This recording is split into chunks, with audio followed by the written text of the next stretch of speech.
आज हम प्रारंभिक परीक्षा के दृष्टिकोण से इतिहास के क्लास की शुरुआत करें।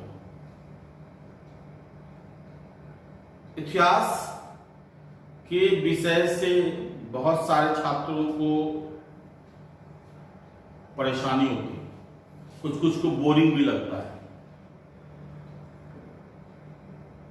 और कुछ कहते हैं कि तिथि का निर्धारण, उसका याद करना या तथ्यों को याद करना बहुत मुश्किल है। मेरा इस संदर्भ में छात्रों को सलाह है कि आप तथ्यों के याद करने या तिथि को अंशरसता याद करने की चीजों को भूल जाएं और क्रमगत रूप से कैसे मानव का विकास हुआ है, कैसे इतिहास और संस्कृति का विकास हुआ है, क्रोनोलॉजिकल वे में अगर आप उस चीज पर ध्यान देंगे तो चीजें अपने आप स्मरण में आ जाएगी। जैसे कैसे कैसे मानव का विकास हुआ है, कैसे कैसे सभ्यताएं आई, उस उन सभ्यताओं की क्या क्या विशेषता थी, उसकी सामाजिक स्थिति कैसी थी, उसकी आर्थिक स्थिति कैसी थी, उसकी राजनीतिक स्थिति कैसी थी, धर्म कैसा था। तो अगर हर एक काल में उन चीजों पर ध्यान दे देंगे क्रोनोलॉजिकल वे में कि आप उसको एक इंटरेस्ट में ये आप देखें कि हमें उस काल की संस्कृति की समझ बनानी है, तो हर एक काल में इस तरह की समझ बनानी है। और अगर क्रमबद्ध रूप से करेंगे तो परीक्षा एग्जाम में पूछे गए प्रश्न आपको अपने आप स्मरण में आने शुरू हो जाएंगे। अगर आप क्रोनोलॉजिकल वे में पढ़े रहेंगे तो तिथि का भी संज्ञान अपने आप स्मरण में आने लगेगा। अब हम कहते हैं कि इतिहास को हम 3 संदर्भ में बांटते हैं: प्रागैतिहासिक काल, आदि इतिहास काल और ऐतिहासिक काल। प्रागैतिहासिक काल उस काल को कहते हैं जिसके न तो लिखित साक्ष्य है और न ही स्पष्ट पुरातात्विक साक्ष्य, सिर्फ यूरेनियम डेटिंग के आधार पर काल निर्धारण कर लिया गया है। एक चीज यहां ध्यान में रखेंगे कि पाषाण की पौराणिकता का जो अध्ययन किया जाता है, आयु का जो अध्ययन किया जाता है, पाषाण या पत्थर या चट्टान, इसकी आयु से संबंधित जो प्रोसेस है उसको कहते हैं यूरेनियम डेटिंग पद्धति। यूरेनियम डेटिंग पद्धति, इसके द्वारा पाषाण, पत्थर या चट्टान का अध्ययन करके प्रागैतिहासिक का अनुमान लगाया जाता है।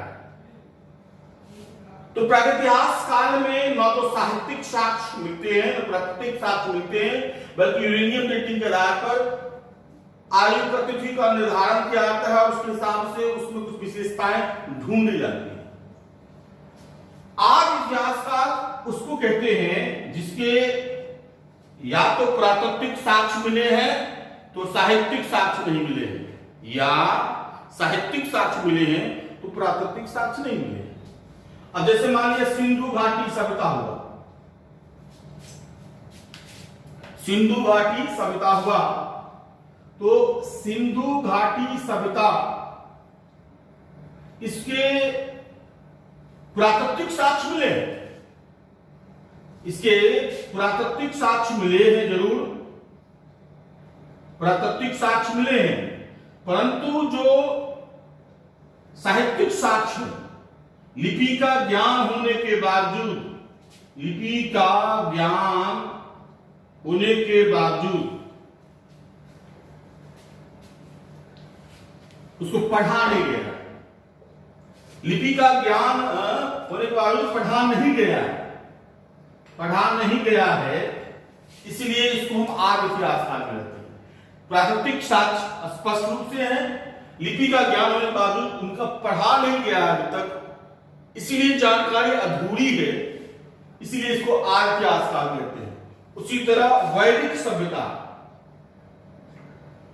सभ्यता के साहित्यिक साक्ष्य काफी मिले, लेकिन प्राकृतिक साक्ष्य 9 के बराबर, इसलिए वैदिक सभ्यता को भी ऐतिहासिक काल में रखा है। ऐतिहासिक काल उसको कहते हैं जिसमें साहित्यिक साक्ष्य भी हो और पुरातात्विक साक्ष्य भी हो। साहित्यिक साक्ष्य और पुरातात्विक साक्ष्य दोनों साक्ष्य की अगर उपलब्धि हो तो उसको ऐतिहासिक काल कहते हैं। और भारत के संदर्भ में 600 सेंचुरी बीसी को हम ऐतिहासिक काल के क्रम में लेते हैं। हालांकि आप ये मान के रखेंगे कि जब इतिहास लेखन की बात भी आती है तो बराबर ही आरोप लगता है कि भारतीयों को इतिहास लेखन का ज्ञान नहीं था, और निश्चित जो भौतिक इतिहास लेखन है उसका ज्ञान भारतीयों को नहीं था। भौतिक इतिहास लेखन में ही तिथि का संज्ञान होता है जो भारतीयों को नहीं था, उस तरह के इतिहास नहीं लिखते थे। हमारा जो इतिहास होता था वो नैतिकता पर आधारित होता था, धर्म पर आधारित होता था, दर्शन पर आधारित होता था, इसमें तिथि की कोई जरूरत नहीं थी। तो इतिहास लिखा गया लेकिन भौतिक नैतिक इतिहास लिखा गया, भौतिक इतिहास नहीं लिखा गया। तो 6th सेंचुरी बीसी में जो ऐतिहासिक काल की जो भी शुरुआत होती है उसके पीछे भी कहा था 2 परंपरा काम कर रही है। एक कैंटोन परंपरा, ये जो है चीन की परंपरा है, बौद्ध धर्म से, यानी बौद्ध धर्म या महात्मा बुद्ध से जुड़े हुए जितने भी है वो कैंटोन परंपरा से। और दूसरा है यूनानी परंपरा, सिकंदर के पूर्व, सिकंदर के बाद, ये इन लोगों के द्वारा ही हमारे यहां तिथि का संज्ञान हुआ है। अब हम इस संदर्भ को ये समझेंगे कि मानव का कैसे विकास हुआ है, वैश्विक स्तर पर समझेंगे, और तब हम भारत में कैसे कैसे विकास हुआ इसकी चर्चा करेंगे। इसको हम मिटा रहे हैं। मानव के विकास, क्योंकि सभ्यता का विकास मानव के विकास से ही जुड़ा हुआ है, तो कहता है कि सबसे पहला जो नर मानव का था रामापिथेकस 1.5 करोड़ वर्ष पूर्व, ये जो है प्लाइस्टोसीन युग में,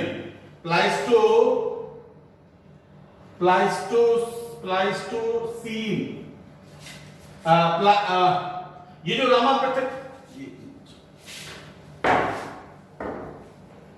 रामापिथेकस ये नर वानर था, मानव से पूर्व काल पूर्वज कह सकते हैं। रामापिथेकस था 1.5 करोड़ वर्ष पूर्व, इसकी जो है उत्पत्ति की बात की जाती है प्लायोसीन काल में, ठीक है। इसके बाद जो प्लाइस्टोसीन जो काल होता है वो मानव के विकास में महत्वपूर्ण होता है। ऑस्ट्रेलियोपैथिकस ये मानव जो है ये प्लाइस्टोसीन काल में, और ये जो ऑस्ट्रेलियोपिथेकस मानस है ये सर्वप्रथम अफ्रीका में आया, और कहा था 42 लाख वर्ष पूर्व में इसका प्रमाण मिलता है, और 26 लाख वर्ष पूर्व में इसके अधिकतर जीवाश्म मिलने लगते हैं। और ये जो मिले हैं ये पूर्वी अफ्रीका के तुर्काना झील में परीक्षा में पूछा जाता है मानव का जो प्राचीनतम जीवाश्म कहां मिला है, तो पूर्वी अफ्रीका के तुर्काना झील के पास, तो केन्या के आसपास में है। 42 लाख पूर्व से मिलना शुरू होता है, 26 लाख वर्ष पूर्व में इसकी अधिकतर मिलती है। भारत में कहा जाता है, थोड़ा सा संदेह है कि 14 लाख वर्ष पूर्व महाराष्ट्र के बोरी में इसका मिला है, ऑस्ट्रेलोपिथेकस प्लेस्टोसीन युग में। उसके बाद जो मानव आता है क्योंकि सारे मानव का जो विकास है वो प्लाइस्टोसीन युग में ही है, इसलिए जीनोथ्रेपस तीसरा। इसके बाद आपको देखते हैं जीनोथ्रेपस इरेक्स। ये जो मानव है इसकी उत्पत्ति लगभग 20 लाख वर्ष पूर्व हुई थी। 20 लाख वर्ष पूर्व हुई थी। ये भी जो है प्लाइस्टोसीन युग में ही हुआ था, जीनोथ्रेपस इरेक्टस। और इसके बाद जो मानव था वो था निएंडरथाल। ये 3 लाख से 2 लाख वर्ष पूर्व जो है निएंडरथाल आया था। और इसी निएंडरथाल मानव के पहले इसी के आसपास में पेकिंग मानव था, चीन में पेकिंग मानव, इसी आसपास में पेकिंग मानव था, वो चीन में था। ठीक है। उसके बाद जो आया है वो क्रो-मैग्नन मानव है। उसके बाद है क्रो-मैग्नन मानव। ये लगभग 50,000 वर्ष पूर्व आया है और यही आगे चल के होमोसेपियंस कहलाया। होमोसेपियंस, इसी से होमियोसेपियंस की उत्पत्ति हुई है। अब हम भारत के संदर्भ में देखेंगे तो 3 पार्ट में बांटते हैं। पूरा पाषाण काल जो 5 लाख से 10,000 वर्ष पूर्व, उसके बाद मध्य पाषाण काल 10,000 से 4,000 वर्ष पूर्व, उसके बाद नव पाषाण काल 7,000 से 1,000 वर्ष पूर्व, उसके बाद ताम्र पाषाण युग, फिर कांस्य युग, फिर लौह युग। जब हम पूरा पाषाण काल की बात करते हैं तो निम्न पूरा पाषाण काल 5 लाख से 1 लाख वर्ष पूर्व, मध्य पूरा पाषाण काल 1 लाख से 40,000 वर्ष पूर्व, उच्च पूरा पाषाण काल 40,000 से 10,000 पूर्व। भारत में जो पूरा पाषाण काल के अन्वेषण की जो बात है वो सर्वप्रथम रॉबर्ट ब्रूसफुट ने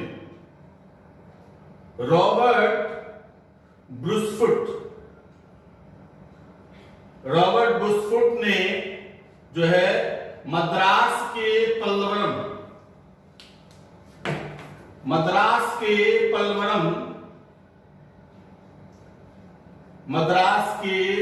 पलवरम में जो है खोज की 1863 में।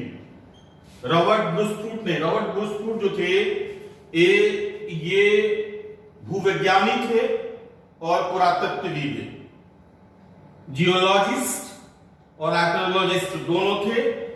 तो रॉबर्ट ब्रूसफुट ने मद्रास के पल्लवरम में 1863 में जो है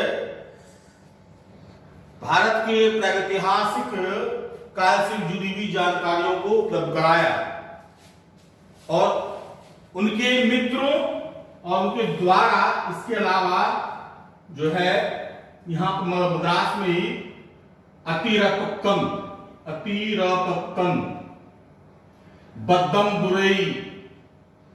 बद्दम दुरई यहाँ पे भी पुरातात्विक साक्ष्य प्राप्त किए मद्रास फलक में।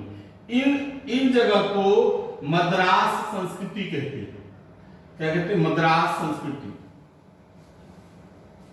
जो प्रागैतिहासिक काल जो है वो भारत में है। प्रागैतिहासिक काल में जो निम्न पुरा पाषाण काल है उसको कहते हैं हैंड एक्स संस्कृति। हैंड एक्स संस्कृति या हैंड एक्स का मतलब हुआ हस्त कुठार, कुल्हाड़ी से संबंधित हैंड एक्स संस्कृति। तो इसके प्रमाण एक तो सोहन संस्कृति में मिला है। सोहन संस्कृति जो कि बलूचिस्तान में है।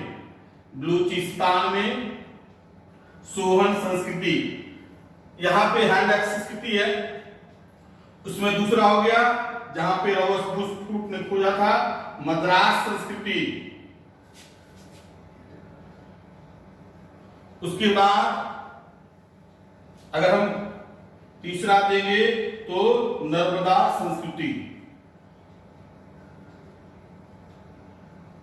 इसमें याद करने की चीज है कि जो निम्न पुरा पाषाण काल की संस्कृति सोहन में, मद्रास में, नर्मदा में रॉबर्ट बुशफूट के द्वारा मद्रास में खोजी गई थी। इसकी विशेषता थी हैंड एक्स संस्कृति। जो मध्य पुरा पाषाण काल है इसकी जो विशेषता थी वो फलक संस्कृति थी। फलक संस्कृति, इसकी विशेषता फलक संस्कृति और इसकी विशेषता खुरचनी संस्कृति। खुरचनी संस्कृति। ये सब औजार के आधार पर नामकरण है। इन सभी का नामकरण जो है औजार के आधार पर है।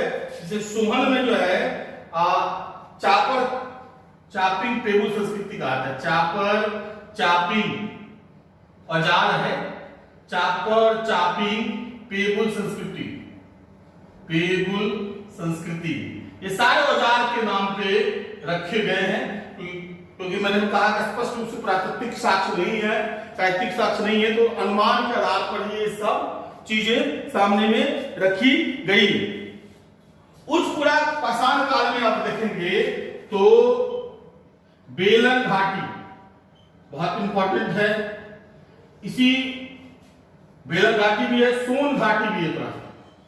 बेलन घाटी में जो लोहंदा नाला है, लोहंदा नाला, बेलन घाटी के लोहंदा नाला में जो है, लोहंदा नाला में मानव अस्थि पंजर यानी अस्थि से निर्मित मातृदेवी की मूर्ति मिली है। बेलन घाटी के लोहंदा नाला में अस्थि से निर्मित मातृदेवी की मूर्ति मिली है। अब हम मध्य पाषाण काल में आएंगे। इसको मिटाया जा रहा है। मध्य पाषाण काल में अगर हम आते हैं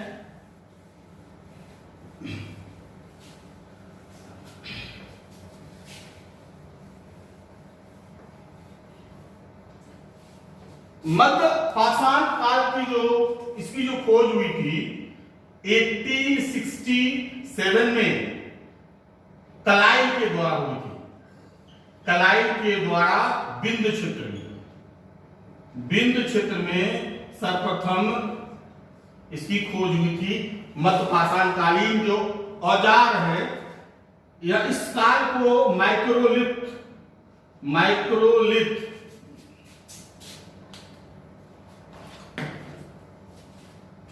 इस काल को माइक्रोलिथ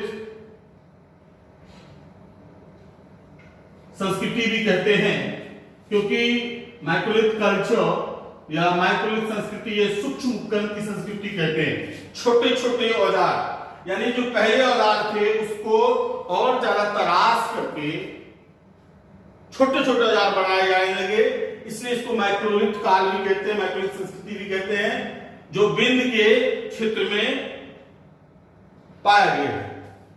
मध्य पाषाण काल में बहुत कुछ नया हुआ है। एक तो मानव के अस्थि पंजर के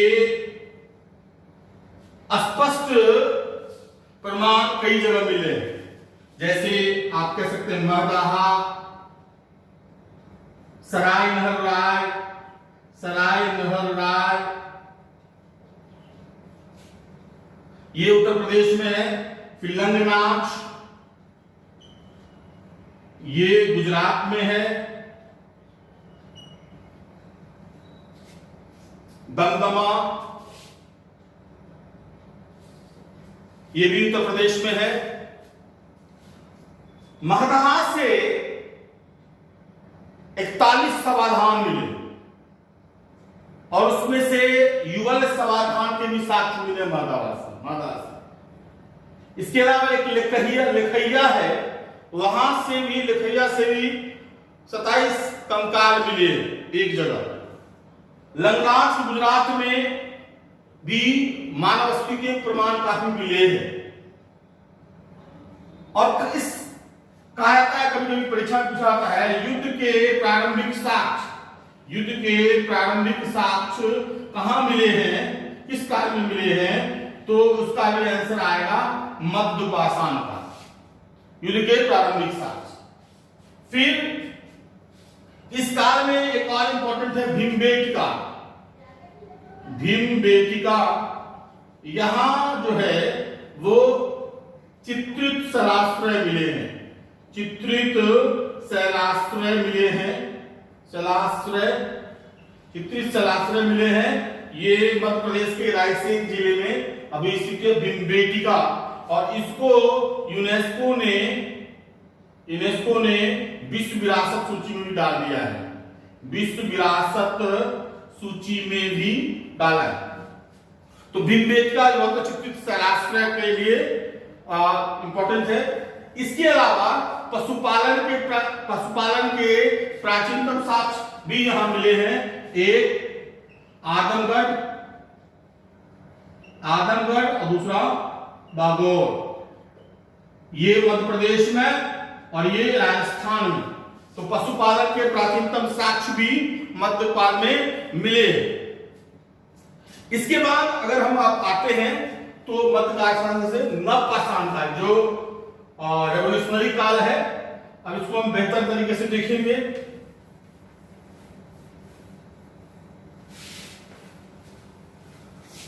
नवपाषाण काल की जहां तक बात है तो मानव सभ्यता का विकास जो है वो नवपाषाण काल के बाद ही शुरू हुआ है, क्योंकि अग्नि का आविष्कार, एक अस्थायी कृषि का जो स्वरूप है वो नवपाषाण काल में ही हुआ। भारत में नवपाषाण काल से संबंधित खोज 1842 में सर्वप्रथम की गई थी और कर्नाटक के रायपुर में नवपाषाण कालीन स्थल मिले। इसके अलावा सबसे इंपॉर्टेंट जो है वो डी टेरा और पीटरसन के जो नेतृत्व में कैम्ब्रिज अभियान दल था। कैम्ब्रिज अभियान दल, यह इनकी खोज बहुत महत्वपूर्ण रही है। इन्होंने जम्मू कश्मीर में गुफकरार और बुर्जहूम से गर्त निवास का पता लगाया और जिसमें बुर्जहूम में मानव के साथ कुत्ते को दफनाने की बात आई है। मानव के साथ कुत्ते को दफनाने की बात आई। दूसरा, अगर नवपाषाण काल का जो विस्तार अगर आप देखेंगे तो एक तो मैंने कहा कर्नाटक के रायपुर में, इसके अलावा अगर आप देखेंगे तो दक्षिण भारत में पिकलीहल,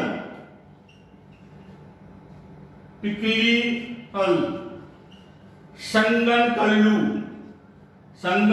कल्लू, ये यहां ये दोनों मिले हैं। यहां राख के टीले मिले हैं। अब ये राख का टीले दर्शाता है कि आरंभिक समय में मानव कैसे जीवन जिया करते थे? तो घुमक्कड़ प्रकृति की करते थे। जैसे जहां पे वो फल मिल जाए खेती करते थे, फल मिले और खेती करे। अगर खेती से उत्पादन बहुत ज्यादा हो रहा हो तो ठीक है, अगर वो ज्यादा उत्पादन होना कम हुआ तो उस क्षेत्र को छोड़ जाते थे और उसको जला देते थे। तो ये जो किकलिहल और संगनकल्लू है, यहाँ राख के जो टीले मिले हैं, वो नवपाषाणकालीन ऐसे स्थल हैं जहां पे पहले लोग निवास करते थे और जब वहां पे उत्पादन कम होने लगा तो उसको जला करके चले जाते थे और वो राख का टीला बन जाता था। और दक्षिण में एक और है कि बृहद पाषाण जो है, बृहद पाषाण खंड भी मिले हैं। ये जो है संदर्भ जो है ये ऐसा था कि सबों को दफनाया जाता था और उसके ऊपर पाषाण खंड रख दिया जाता था, उसी को बृहद पाषाण खंड कहते हैं। ये दक्षिण भारत में नवपाषाणकालीन संस्कृति का स्वरूप देखने को मिलता है। इसके अलावा अगर पूरब में देखेंगे तो चिरांद जो है, ये चिरांद में जो है वो पाक है सबसे ज्यादा जो अवशेष मिले हैं बुर्जहूम में, और उसके बाद चिरांद में हड्डी के कई उपकरण मिले हैं। विशेषकर याद रखने वाला बीपीएससी के लिए कि हिरण के सिंह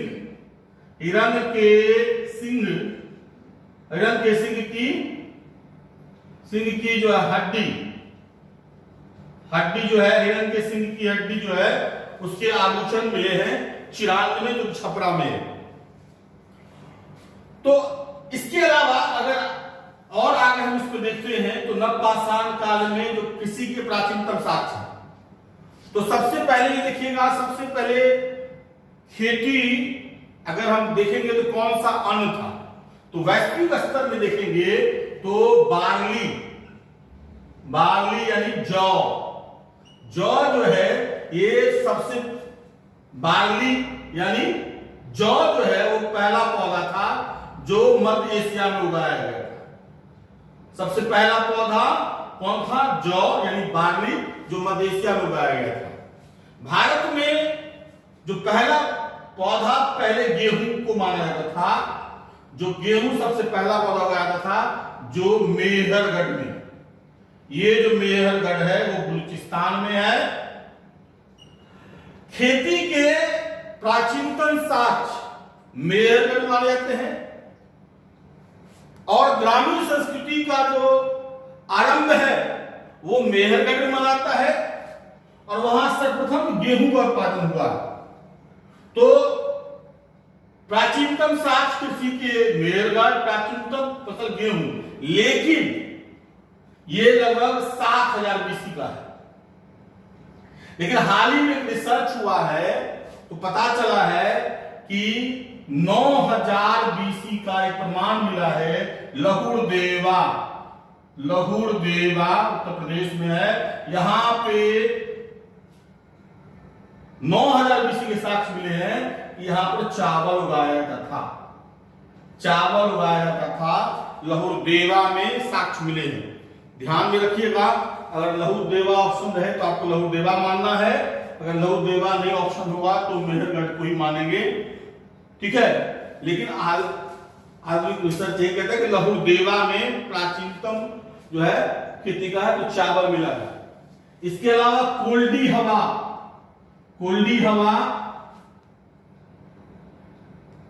हवा जो है ये 6500 बीसी में, यहां भी ये बेलन घाटी में है, यहां भी चावल के साक्ष्य मिले, ठीक है, चावल के साक्ष्य मिले। तो नवपाषाण युगीन सभ्यता का विकास जो है वो सिंध, बलूचिस्तान, दक्षिण, मध्य, पूरब चारों तरफ देखने को मिलता है भारत में। नवपाषाण के बाद अगर हम देखेंगे तो दो तरह की प्रकृति बढ़ जाती है। गौर कीजिएगा ध्यान से।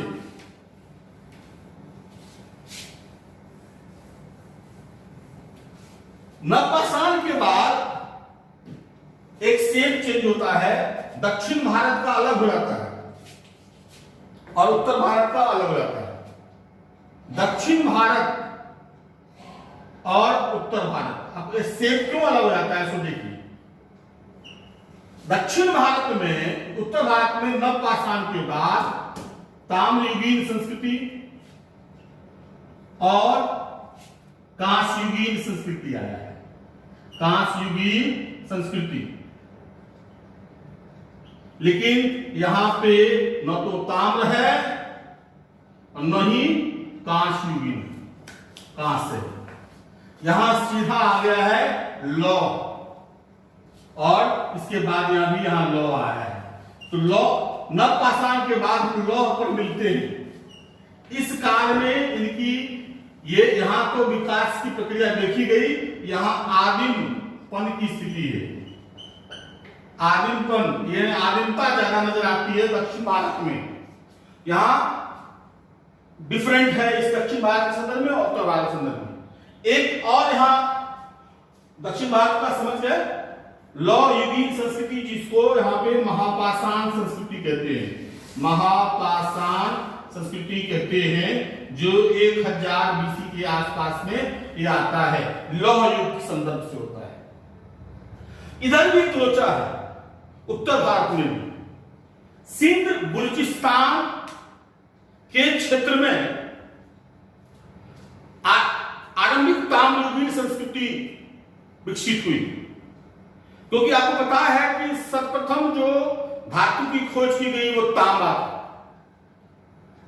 और सिंध और बलूचिस्तान में जाब, कुल्ली, नाल, घाट, अमरी, इन क्षेत्रों में कुछ वर्षों के लिए ताम्रयुगीन सभ्यता चली, लेकिन विकास का क्रम उन क्षेत्रों में इतना द्रुत गति से हुआ कि तुरंत ही तांबे में टीन मिलाकर कांस्ययुगीन सभ्यता का विकास हो गया। और कांस्ययुगीन सभ्यता का जब विकास हुआ तो सीधा आ गई सिंधु घाटी सभ्यता। सिंधु घाटी सभ्यता, गौर कीजिएगा, जो सिंध और बलूचिस्तान के आरंभिक समय जो ताम्रयुगीन संस्कृति का विकास हुआ, तांबे में जब टीन का मिलावट हुआ तो उससे कांसा आया, और कांस्ययुगीन संस्कृति जो विकसित संस्कृति थी, सिंधु घाटी संस्कृति आ गई। तो अगर आप नवपाषाण काल के बाद अगर पढ़ते हैं भारत में कालक्रम के दृष्टिकोण से, तो सिंधु घाटी सभ्यता का पढ़ते हैं। अगर ताम्रयुगीन सभ्यता का पढ़ते हैं, ताम्रयुगीन सभ्यता की जब हम चर्चा करते हैं तो बहुत कम टीचर या पुस्तकों में लिखा हुआ है कि अगर आप देखेंगे तो अधिकतर जो कालक्रम है 800 से 700 बीसी के काल को ताम्रयुगीन संस्कृति कहते हैं। 800 से 700 बीसी कायथा, जोरवे, सवालदार, नेवादा, इनाम गांव, आहार, ये जो संस्कृतियां हैं ताम्रयुगीन संस्कृतियां, वो 1800 से 700 बीसी। तो पहले अगर तांबे की खोज हुई तो सिंधु घाटी सभ्यता का तो उससे पहले था। 1800 बीसी तक तो सिंधु घाटी सभ्यता खत्म हो चुका था। तो यहां भारत में अचानक सबसे पहले कांस्य आई तब तांबा आई, ऐसा नहीं है। भारत में ताम्रयुगीन सभ्यता सिंध और बलूचिस्तान में कुछ समय के लिए रही, तुरंत वहां विकास हुआ और कांस्ययुगीन सभ्यता सिंधु घाटी सभ्यता आ गई। और इस कारण जो है सिंधु घाटी सभ्यता का पहले से आया, वो छोटा सा क्षेत्र था, इसलिए उसका बहुत ज्यादा संज्ञान नहीं लिया गया। और जब सिंधु घाटी सभ्यता का पतन हो गया, सिंधु घाटी सभ्यता एक नगरीय सभ्यता थी, उसका जब पतन हो गया तो पतन नगर का होता है, सभ्यता का होता है, मानव का थोड़ी होता है। मानव का फिर अलग अलग ग्रामीण क्षेत्रों में पलायन हुआ, अपने पेट भरने के लिए उनका पलायन हुआ और अलग अलग जाकर के वो ताम्रयुगीन संस्कृति की ओर फिर से वापस चले गए, ग्रामीण संस्कृति की ओर फिर से वापस चले गए। यानी कांस्ययुगीन विकसित सभ्यता जो खत्म हो गई, उसके बाद फिर वो ताम्रयुगीन सभ्यता आई। और क्योंकि सिंधु घाटी सभ्यता के बाद ताम्रयुगीन सभ्यता, जिसको सैन्वोत्तर सभ्यता कहते हैं, उत्तर सभ्यता कहते हैं, उसका फैलाव मध्य भारत, पूर्वी भारत, उत्तर भारत, इन क्षेत्रों में था, सिंध बलूचिस्तान में था। इसका फैलाव बहुत ज्यादा था और उसके प्रमाण काफी मिले हैं। तो ताम्रयुग में ये पूछा भी जाता है कि कैसे पहले तांबे की खोज हुई, लेकिन पहले सिंधु घाटी सभ्यता कांस्ययुगीन आ गई और ताम्रयुगीन बाद में आ गई। उसका कारण यही था मैंने कि पहले वो थोड़ी देर के लिए हुई, तुरंत कांस्ययुगीन सभ्यता हुई, नगर सभ्यता का पतन हो गया, फिर वो ग्रामीण क्षेत्र में चले गए और ग्रामीण क्षेत्र में पहले से ही ताम्रयुगीन सभ्यता मौजूद थी। और उसका फैलाव, जब नगर का फैलाव, कांस्ययुगीन सभ्यता का फैलाव रुक गया, चारों तरफ ताम्रयुगीन सभ्यता का फैलाव हो गया। अब हम इसको आगे बढ़ाते हैं कि ताम्रयुगीन सभ्यता के संदर्भ में आप क्या देखते हैं, क्योंकि मैंने कहा कि निश्चित कांस्ययुगीन सिंधु घाटी सभ्यता के बाद भी, तो अब इसे राजस्थान में आहार और गिलुन, ये जो क्षेत्र था ये ताम्रयुगीन सभ्यता है। आहार या गिलुन, इस आहार का नाम जो है पुराना नाम ताम्रवती भी था, ठीक है। और एक चीज देखिएगा, इसी आहार में यहाँ तांबा का ढेर मिला है, तांबा का ढेर। आज भी ये क्षेत्र है वो खेतरी, आप सुनते हुए तांबे के लिए, वो खेतरी इसी क्षेत्र में आता है, ठीक है। तो और एक और क्षेत्र है राजस्थान में जहां पे हुआ है वो गणेश्वर में भी तांबे के ढेर मिले। उसके बाद अगर मध्य प्रदेश में आते हैं तो मध्य प्रदेश में एक तो गुंगेरिया में औजार मिला काफी, गुंगेरिया में काफी औजार मिला है, तांबे के औजार काफी मिले हैं गुंगेरिया में। इसके अलावा मालवा, नाबदा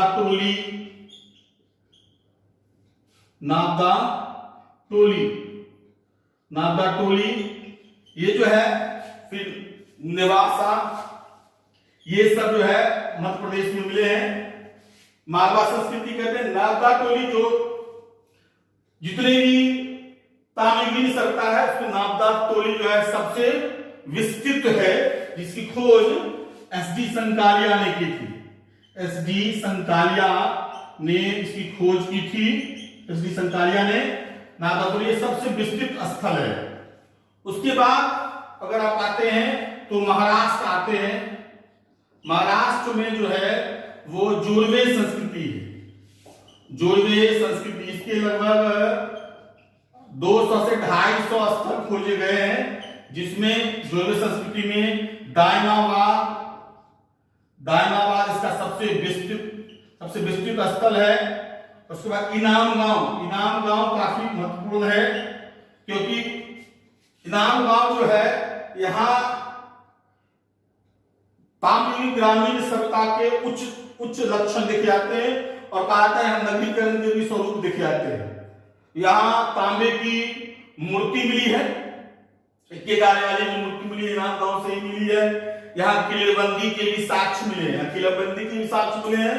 तांबे की मूर्ति, मातृदेवी की मूर्ति मिली है तांबे की, किलेबंदी के भी साक्ष्य मिले हैं। और राजस्थान और मध्य प्रदेश में वृषभ की मूर्ति मिली है, वृषभ की तांबे की मूर्ति मिली है। इसके अलावा बिहार, पूर्वी भारत में अगर देखेंगे तो बिहार में चिरान मेन रूप से, और बंगाल में वीरभूमि, यहां भी जो है सुंदर पाषाणकालीन स्थल के साक्ष्य मिले। इसके अलावा अगर हम इस ताम्रयुगीन सभ्यता को अगर देखेंगे, इसको हड़प्पा सभ्यता कहते हैं, तो क्योंकि इसमें बहुत सारे लक्षण हड़प्पा वासियों द्वारा बसाया गया था, तो बहुत सारे लक्षण हड़प्पा वासियों के द्वारा भी इसमें समाहित कर ली गई है, उनकी विशेषताएं समाहित की गई है। मेंस में कभी कभी पूछा आता है, टफ क्वेश्चन आता है कि 2000 बीसी से 500 बीसी के बीच मिले उन स्थलों की विशेषता बताइए जिसके पुरातात्विक साक्ष्य मिले हैं। तो इसमें कई छात्र क्या करते हैं कि 2000 से 500 बीसी तो वो सिंधु घाट, वो वैदिक से थोड़ा सा सिंधु की विशेषता बता देते हैं और थोड़ा सा वैदिक की विशेषता बताते हैं। जबकि जो प्रश्न है वो है कि सिंधु घाटी सभ्यता यानी 2000 बीसी से 500 बीसी के बीच में उन स्थलों की विशेषता बताइए जिसके पुरातात्विक साक्ष्य मिले। तो ये हरपत्थर सभ्यता में मिल सकता है, इसके साक्ष्य में इसकी विशेषता बताना होता है। तो वो आप कंफ्यूज ना करेंगे अगर जो भी ऑप्शनल में होंगे, लेकिन पीटी फैक्ट्स के दृष्टिकोण से ये काफी महत्वपूर्ण है।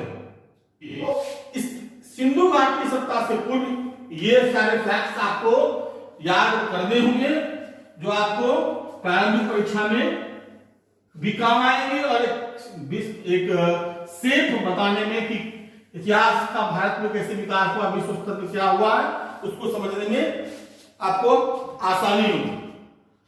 अब हम सिंधु घाटी सभ्यता पर चर्चा करते हैं। सिंधु घाटी सभ्यता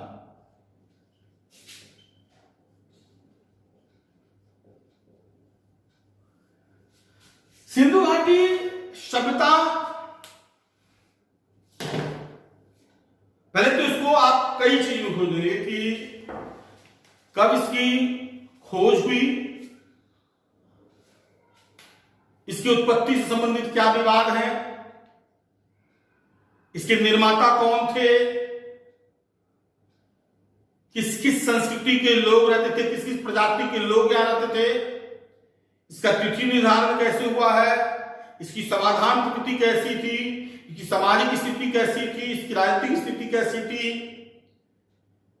इसका धर्म कैसा था, अर्थव्यवस्था कैसी थी, कैसे ये अपने समकालीन सभ्यताओं में चरमोत्कर्ष पर पहुंच गया और चरमोत्कर्ष पर पहुंचने के कारण कैसे इसका पतन हो गया और इसका जो विस्तार जिन क्षेत्रों में हुआ है उस क्षेत्र की क्या क्या विशेषता रही है, इन चीजों पर हम चर्चा करेंगे। सिंधु घाटी सभ्यता के खोज से संबंधित सबसे पहला तथ्य यह है कि 1826 ईस्वी में चार्ल्स मैसन ने एक टीले की खोज की। चार्ल्स मैसन ने अनुमान लगाया कि यहां कुछ है, सभ्यताओं का कुछ अवशेष है। यानी पहली खोज चार्ल्स मैसन ने 1826 ईस्वी में बताया कि एक टीला है, परंतु उसको संज्ञान में नहीं लिया गया। 1853 से 75 के बीच रेलवे की खुदाई के दौरान पुरातत्व सर्वेक्षक कनिंघम, जिसको भारत में पुरातत्व का जनक माना जाता है, उन्होंने बताया कि खुदाई के दौरान को लगा कि सभ्यता का कुछ स्वरूप है, लेकिन उनके द्वारा भी विस्तृत उत्खनन नहीं कराया गया। जब कर्जन भारत के गवर्नर जनरल बने, वायसराय बने, तो उन्होंने भारतीय पुरातात्विक सर्वेक्षण विभाग की स्थापना की और जॉन मार्शल को उनका पहला महानिदेशक बनाया और उस जॉन मार्शल के नेतृत्व में ही सिंधु घाटी सभ्यता की खोज आरंभ हुई और दयाराम सहनी के नेतृत्व में पहला संदर्भ स्थल की खोज हुई वो हड़प्पा था और इस कारण जॉन मार्शल ने इसका नाम रख दिया हड़प्पा सभ्यता। पहली बार 1921 में सिंधु घाटी सभ्यता के स्थल की खोज की गई हड़प्पा में, जो कि पंजाब के मोंटगोमरी जिले में था और उसका नामकरण हड़प्पा सभ्यता कर दिया जॉन मार्शल ने।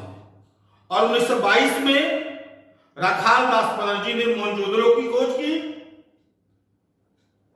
इन दोनों सभ्यता, दोनों क्षेत्र, नगर एक रावी नदी किनारे, एक सिंधु नदी के किनारे। दोनों नगरों की विशालता और आगे जाकर के लगभग 1500 से ज्यादा सैंधव स्थल खोजे गए, जिसमें 1000 से ऊपर भारत में है, और सबसे ज्यादा जो भारत में स्थल खोजे गए वो गुजरात में खोजे गए। तो इन दोनों की विशालता को देखकर इसको ट्विन कैपिटल नाम दिया। हड़प्पा और मोहनजोदड़ो को ट्विन कैपिटल नाम दिया।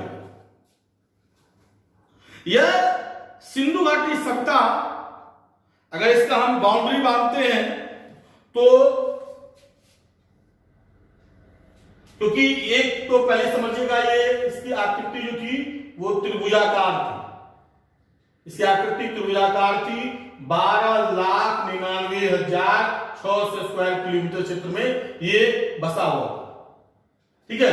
तो नॉर्थ में मांडा जो कि जम्मू कश्मीर में, इधर दाइमाबाद जो आप महाराष्ट्र में, और पश्चिम में सुत्तागेंडेर जो कि भारत ईरान सीमा पर था। अब आप कह सकते हैं पाकिस्तान ईरान सीमा पे,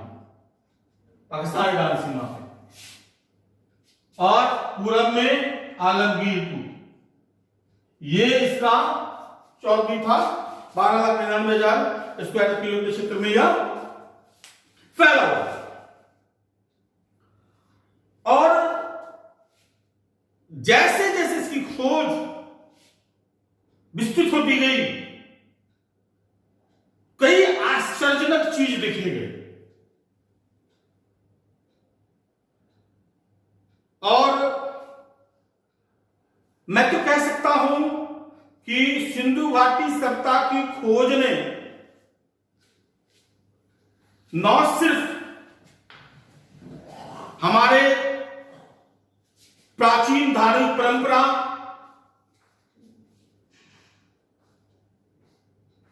आर्थिक सुदृढ़ता, राजनीतिक एकीकरण की संदर्भ को रूपायित किया, बल्कि इसने हमारे इतिहास को सातत्यता प्रदान की, कंटिन्यूटी प्रदान की। क्योंकि सिंधु घाटी सभ्यता की खोज के पूर्व भारत में ऐतिहासिक काल की शुरुआत 6th सेंचुरी BC से मानी जाती थी। उसके जो पहले वैदिक सभ्यता के जो साहित्यिक साक्ष्य उपलब्ध थे, उसको अधिकतर इतिहासकार अऐतिहासिक मानकर, अंधकार युग मानकर उसका तिरस्कार कर देते थे। लेकिन सिंधु घाटी सभ्यता की खोज ने हमारे इतिहास को सार्थकता प्रदान की। और जब सिंधु घाटी सभ्यता की खोज के क्रम में सिंध और बलूचिस्तान की ओर हमारा विस्तार हुआ, तो हमारी ऐतिहासिक परंपरा मेहरगढ़ से 7000 BC से शुरू हो गई, जिसको प्राचीन सैंधव ग्रामीण संस्कृति कहते हैं। उसके बाद विकसित ग्रामीण संस्कृति, फिर आरंभिक नगरीय संस्कृति और सर्वोच्च नगरीय संस्कृति, और उसके बाद सिंधु घाटी सभ्यता का पतन, और उसके बाद आर्यों का आगमन। तो ये जो कंटिन्यूटी, जिसको अंधकार युग कहा था, हमारा इतिहास 7000 BC से कनेक्ट होकर के 600 BC से कनेक्ट हो गया और इतिहास को सततता प्रदान। प्रारंभिक परीक्षा के दृष्टिकोण से कुछ फैक्ट्स को आपको ध्यान में रखना पड़ेगा, इस पर हम चर्चा करेंगे।